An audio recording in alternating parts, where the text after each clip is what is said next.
Assalamualaikum warahmatullahi wabarakatuh. Let me introduce myself. My name is Nuranisa Salwa dengan NIM G24101163.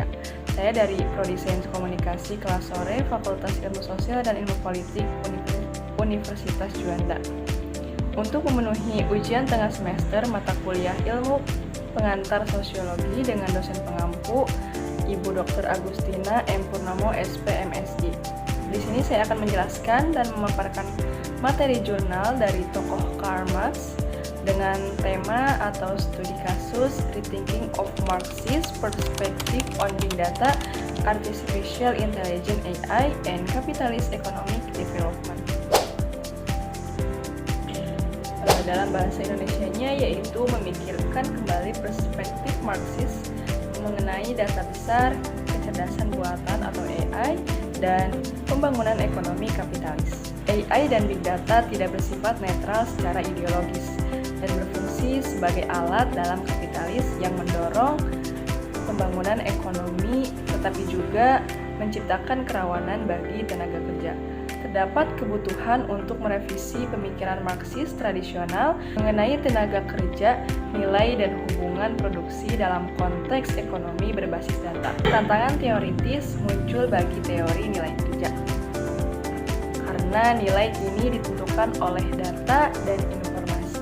Adapun munculnya landscape pada abad ke-21 dipengaruhi oleh pertumbuhan pesat platform internet dan kemajuan teknologi serta big data dan kecerdasan pembuatan AI.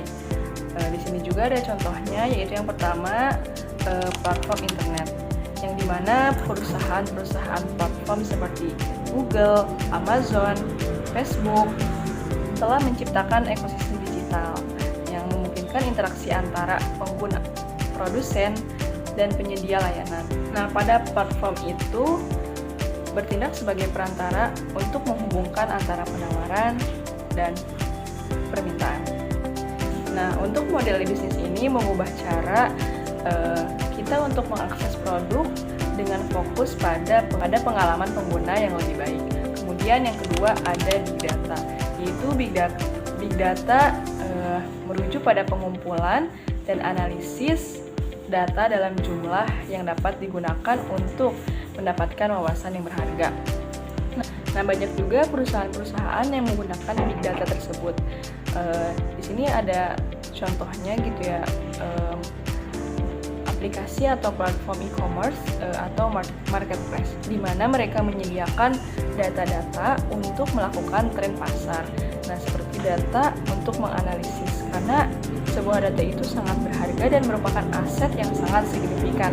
Jadi kita bisa mengetahui strategi apa yang akan kita lakukan untuk kedepannya. Kemudian yang ketiga yaitu kecerdasan buatan atau AI. Nah, AI berperan penting dalam meningkatkan efisiensi operasional dan pengalaman pelanggan. Kemudian menggunakan algoritma canggih AI mampu menganalisis data secara real time, otomatis proses, dan memberikan rekomendasi yang dipersonalisasi. Contohnya seperti e-commerce. Nah, di situ tuh terdapat chat AI, atau ketika konsumen atau pelanggan kita chat ke si seller, nah otomatis nanti yang membalas terlebih dahulu adalah robot atau AI. Kemudian yang keempat adalah peralihannya ke ekonomi digital. Nah, transisi dari produk dan layanan fisik ke digital telah mengubah banyak industri, contohnya seperti sektor retail atau bisnis retail, yang dimana zaman sekarang itu banyak sekali orang yang berjualan di online ya, di mana memungkinkan konsumen untuk berbelanja secara online dengan kenyamanan yang lebih tinggi. Nah, hal ini juga mengubah cara perusahaan berinteraksi dengan pelanggannya. Nah, dengan cara kita berjualan di online, yaitu bisa juga itu salah satu cara kita mengubah perusahaan untuk berinteraksi dengan pelanggannya. Nah, yang kelima yaitu ekonomi berbagi. Nah, ekonomi berbagi ini seperti yang kita lihat, yaitu pada zaman sekarang itu banyak sekali layanan seperti Uber, seperti Grab, dan layanan jasa driver lainnya. Nah, di sini itu memungkinkan individu untuk memanfaatkan menghasilkan pendapatan. Dan ini pun menciptakan peluang baru, tetapi juga menimbulkan tantangan terkait regulasi dan perlindungan konsumen dan hak pekerja. Nah, jadi ekonomi berbagi itu yaitu seiring berjalannya waktu gitu ya, banyak sekali jasa atau layanan secara online yang dimana itu bisa memudahkan para konsumen untuk menggunakan layanan atau jasa tersebut secara online. Kemudian yang keenam ada tenaga kerja dan kelas sosial. Nah, yang dimana perubahan ini juga memunculkan dan lahir yaitu dari neo-borjuis dan neo-proletar, yang dimana ini seringkali perusahaan platform seringkali dikategorikan dalam neo-borjuis, yang dimana dia menguasai akses dan pengelolaan data. Nah, sedangkan pekerja yang terlibat dalam ekonomi gig atau GIG dianggap sebagai neo-proletar. Nah, mereka menghadapi ketidakpastian manfaat yang terbatas dan kurangnya perlindungan kerja. Kemudian yang ketujuh ada tantangan etika dan regulasi. Nah, pertumbuhan teknologi baru membawa berbagai tantangan etis, termasuk isu privasi data, keamanan informasi, kemudian dampak sosial dari otomatisasi. Nah, adapun kebutuhan yang mendesak untuk kebutuhan regulasi yang tepat memastikan bahwa inovasi teknologi tidak merugikan kesejahteraan masyarakat dan menjamin hak-hak individu. Nah, itulah ketujuh dari bagian big data dan pembuatan AI. Kemudian ada perbedaan atau berbeda dengan era industri saat Marx menulis teori nilai buruh. Nah, jadi ada perbedaan saat Marx menulis nilai buruh pada zaman dulu dan zaman sekarang gitu. Nah, contohnya itu yaitu perbedaan industri saat Marx menulis teori buruh dan kondisi saat ini. Nah, yang dipengaruhi oleh platform internet, big data, dan kecerdasan pembuatan yaitu AI yang sangat signifikan. Nah, contohnya di era dulu, di era pada zamannya Karl Marx, nah dalam konteks industri abad ke-19, produksi didominasi oleh barang fisik yang dihasilkan melalui tenaga kerja manusia. Nah, pada zaman dulu itu, pada zamannya Marx itu, mereka untuk mendapatkan suatu barang atau mendapatkan sebuah barang yang akan dijual itu mereka harus menggunakan tenaga manusia dan mereka harus mencari atau ke pabrik. Nah, sedangkan di era digital ini banyak nilai yang dihasilkan dari data dan informasi, bukan hanya dari barang fisik, produk digital seperti perangkat lunak dan konten online. Nah, seringkali memiliki biaya marginal yang sangat rendah untuk diproduksi setelah pengembangan awal. Nah, itulah perbedaannya pada zaman Karl Marx dan zaman sekarang. Sekarang industrinya era digital dan dulu itu masih manual oleh manusia. Kemudian di sini pun ada perubahan hubungan produksi di mana data menjadi faktor produk baru. Nah, di sini juga ada data sebagai faktor produksi. Di sini kita akan mengambil contoh dari perusahaan seperti Netflix, yaitu menggunakan data untuk menganalisis preferensi tontonan pengguna.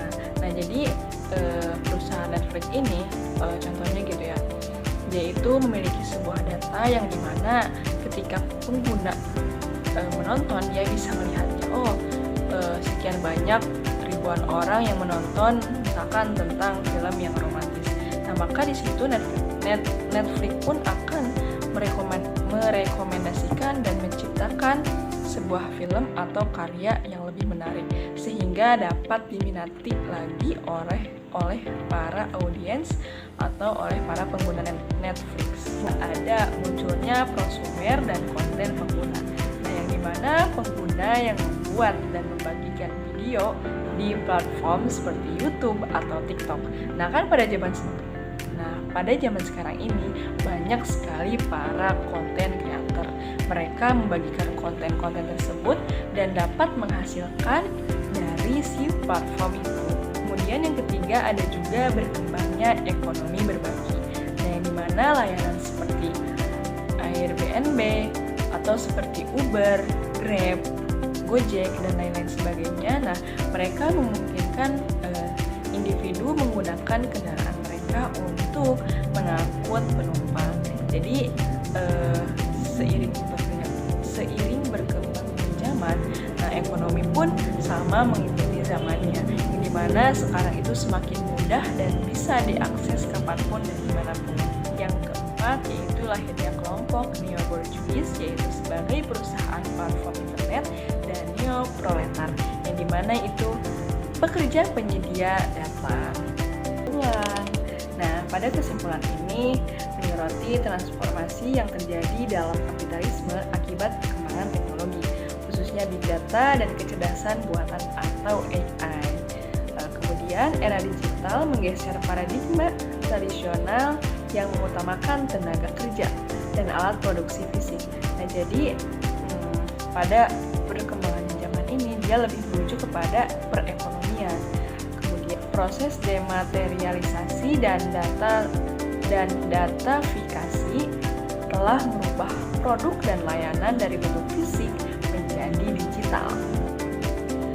Nah, selain itu juga struktur hubungan antara kelas bourgeois dan kelas proletar mengalami perubahan yang sangat signifikan, yang dimana dengan munculnya platform digital, interaksi antara produsen dan konsumen menjadi lebih langsung, mengurangi perantara dalam proses produksi dan distribusi.